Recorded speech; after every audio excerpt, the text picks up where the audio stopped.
What up, Fight World? It's your boy Ego, and I'm back with some more boxing. So, I want to wish a very happy birthday to Sergio Maravilla Martinez, and I just want to talk about Sergio Martinez. He turns 39, so shout out to Argentina, all the fighters from Argentina. Um, Argentina produces some of the toughest champions and fighters. I'd be anxious to go there at some point in life. But I mean, they got Marcos Maidana. It's like they're all cut from the same cloth. I mean, not to stereotype, but Marcos Maidana just brutally tough, big puncher. He's been hurt in fights in the first round against Amir Khan, got back up. Sergio Martinez was hurt in the Chavez Jr. fight in the 12th round. And if you notice, one thing that nobody can really, or at least for me, that you can't really dispel this or prove me wrong. You can't tell me otherwise. That man, that motherfucker Sergio Martinez is tough. Again, in the Chavez Jr. fight, he was dominating. Then he got reckless, got caught, and he was really hurt. Instead of clinching and holding, which would have been the smart thing to do, he had a little bit of time left in the round. He was still trying to fight back, and I mean, you can tell he was knocked from his senses. He wasn't all 100%, and he was kind of shocked that he got caught like that. But he didn't even clinch. So that just goes to show you that the grit and determination of some of these Argentinian fighters. Lucas Matisse, another fighter, whereas some other fighters in the Danny Garcia fight, when his eye was all lumped up and swollen, they probably would have gave up. But he was still trying. I never really seen the quit in him. Obviously, he was dealing with an injury, and it made the fight harder than it needed to be. But he was still coming forward. He was still trying, and it looked like he was giving it his all. So I got to give props to the fighters from Argentina. Back to Sergio Martinez, just a hell of a fighter. I mean, you got to look at Sergio Martinez. He's a guy who got into the sport of boxing late. I think he was in his early 20s, 2021. He was a soccer player, so he's very athletic. He's a bicyclist. He was a soccer player. Got into boxing really late and just stuck with it. And I love one thing I love about boxing is a lot of times you can see these guys who start off rough, like rough around the edges, like a Sergio Martinez who started boxing late, and they go on to reinvent themselves and reinvent their career. Now, plenty of fighters in the past have had their fight with whatever opponent, like Sergio Martinez had against Antonio Margarito, but few of them get stopped like that, start boxing late, and go on to do great things in the sport of boxing. It was kind of like the Antonio Margarito was a blessing in disguise because it made him humble, it made him work harder, and again, not everyone can start boxing late, period, let alone start boxing, have a step up challenge against a tough fighter like Antonio Margarito at the time, and take that L and then come back stronger. It takes a true warrior, a true champion to do that. Like, I'm not trying to clown, but you look at a guy like a Seth Mitchell, who also started boxing late. He was dedicated to football, and then the injury kept him out of that game that he initially loved, which was football. And as he stepped up in competition, he just hasn't looked good. He got stopped by Banks. He got stopped in the first round to Chris Arreola. And in my opinion, I don't see him really. I think I mean, it's done. I think he's too chinny. And again, not everyone can start late and take an L and then just totally flip it and reinvent themselves, dedicate themselves. And not everyone can be in the sport as long as Sergio Martinez has been in the sport and still be a factor. Sergio has had some sketchy performances recently, or spots where he didn't look great. Martin Murray fight, particularly, that was his last fight.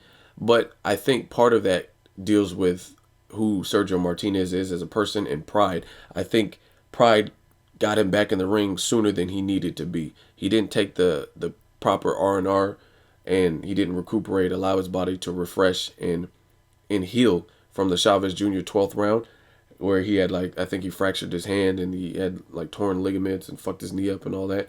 And I think he got back into it too quick. So he did the smart thing. His advisors, his trainer, whoever, after the Martin Murray fight, they told him to take a year off and then come back. And now he's coming back, and he's not taking a tune-up fight. He's taking a fight against Miguel Cotto, who looked extremely vicious in his last performance. The fight's happening at a catch weight. Miguel Cotto is coming up in weight, but Cotto is always dangerous. Anytime, this is just my opinion, anytime a fighter comes up in weight, it's 50-50. You don't know. I mean, like, people make fun of a guy like Amir Khan. At 140, he's pretty tall for that weight division. He's pretty lengthy. So sometimes people struggle to make weight, and as they go up in weight, it actually suits them better. So Amir Khan might be an absolute monster at 147. It's just hit or miss, 50-50. We don't really know. Same thing with Miguel Cotto. We know Cotto's past accomplishments. He's fought everybody, but we don't know how he's going to truly look at 160. We don't know if his power is going to transition and be like, whoa, like, damn, he can still crack at 160. We don't really know, and that's part of the excitement with Martinez and Cotto fighting, is because timing in boxing, timing is everything to me. At the time in which fighters fight, it's very critical. Cotto looked like he was on the decline. He had the Mayweather loss, he had the Trout loss, and then he got with Freddie Roach, fired Pedro Diaz, and got with Freddie Roach, and it looked like he got that hunger back. That hunger against Delvin Rodriguez, you got to take into consideration that was Delvin Rodriguez, just a all-around okay fighter, not anybody, not no world beater.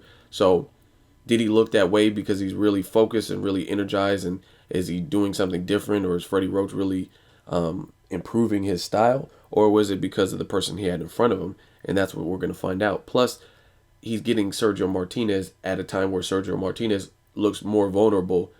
Like, if you would have said this fight was happening when Sergio was on top of the world, like fighting the Kelly Pavliks, like if this fight happened right after Kelly Pavlik, I would clearly say Sergio Martinez.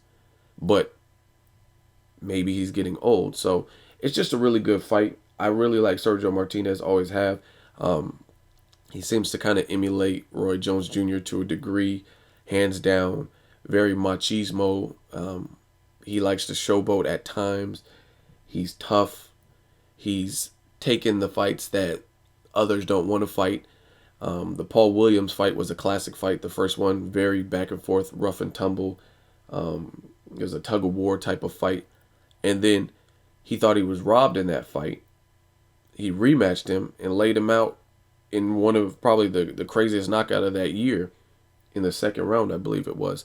And Paul Williams is a fighter known for having a chin. So I think that's what really helped the Sergio Martinez myth, that Paul Williams rematch. Because to go from having a very tough back and forth fight that you lost, some people thought Sergio Martinez beat Paul Williams in the first fight, but to go from that to knocking the person out in the rematch in the second round. So to me, that's pretty impressive. Kind of like when Pacquiao fought Eric Morales. First fight was very tough. He had a cut over the eye, and then he came back to beat Eric Morales in a convincing fashion 2 other times after that. So anytime a fighter can do that and kind of set the record straight in that fashion, it's always tremendous, and they move up a notch in terms of their career. So no different Sergio Martinez. I also think the Kermit Cintron fight was bullshit. I thought Sergio won that. The ref, for whatever reason, allowed Kermit Cintron so much time, and he should have been counted out, and then he wasn't, and then the fight resumed. It was just really weird, a weird situation, but I think he should have won that fight, Sergio Martinez, and that was when Kermit Cintron was still a factor. He's beat the guys like Macklin and the fighters that others don't want to fight.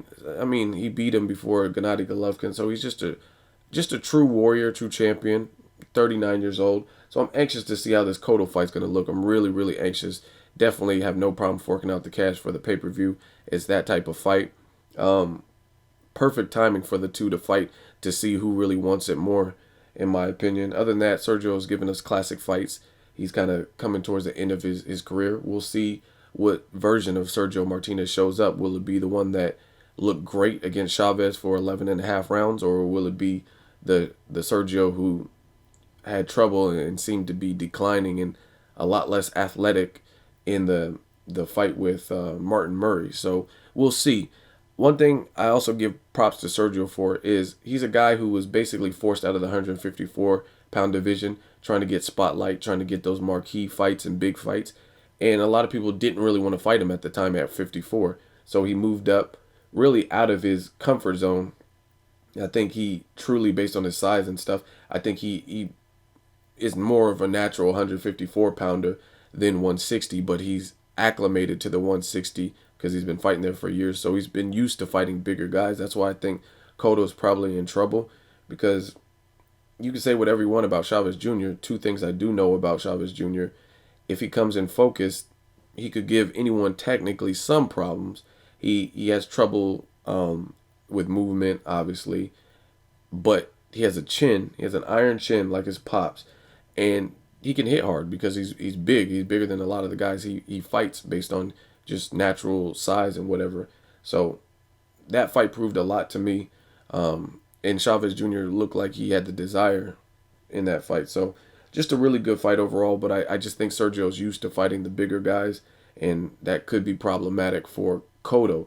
Cotto also struggled pre-Freddie Roach with Austin Trout, who doesn't hit, in my opinion, nearly as hard or have the experience that Sergio Martinez has. So I think Sergio Martinez is like a super sport version of a Austin Trout, slick southpaw, but I think Sergio has more experience learning on the job, and he hits harder, and he's probably more fluid with his footwork and stuff than Austin Trout. So I see it being kind of bad for Cotto, but I could be wrong. It's boxing. In the meantime, happy birthday, Sergio Martinez. What do you feel about Sergio Martinez? Where do you put him on your pound for pound list? He turns 39. Leave a comment. Let me know what your thoughts are on Maravilla. And that's really all I got to say. As always, hate, comment, or subscribe. Till next video, it's Ego signing off.